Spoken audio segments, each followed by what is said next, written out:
ചതിയായി പോയിട്ടിത്. എന്തുപറ്റി? എന്നിട്ട് വാക്കടപ്പിന്നല്ല പറഞ്ഞത്. അത് പുതിയ വാക്കുകളാണ്. വളയ്ക്കണ മൂടാണ്.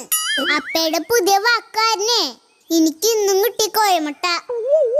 നീ എന്നോട് ചോദിച്ചത് 5 പുതിയ വാക്കുകളല്ലേ? ഞാൻ എന്റെ ബുദ്ധി ഉപയോഗിച്ച് കണ്ടുപിടിച്ച 5 വാക്കുകളാണ് നിനക്ക് പറഞ്ഞു തന്നത്. പിന്നെ അതിന്റെ ഉപജ്ഞാതാവ് ഈ ഞാൻ തന്നെ. ടീച്ചറിനോട് ചോദിച്ചത് എന്നിട്ടാണറിയോ, ഏത് വിവരദോഷാണ് ഇങ്ങനെയൊക്കെ പറഞ്ഞു തന്നെ. എന്റെ തൊലി ഒഴിഞ്ഞു പോയപ്പേ. എന്നിട്ട് നീ എന്ത് പറഞ്ഞു? എന്റെ പേര് പറഞ്ഞ? ഞാൻ അങ്ങനെ പറയോ? എന്റെ പെന്നെ മോശക്കാരാക്കണ ഒരു പരിപാടി ഞാൻ ചെയ്യില്ല. മിടുക്കത്തി. ഞാൻ പറഞ്ഞേ വീടിനടുത്തുള്ളൊരു വിവരദോഷാണ് എനിക്ക് പറഞ്ഞു തന്നേന്ന്. അപ്പ ടീച്ചർ പറയണേ ഇനി ഇതുപോലെയുള്ള വിവരദോഷങ്ങളൊന്നും ചോദിക്കാൻ നിൽക്കുന്നതാണ്.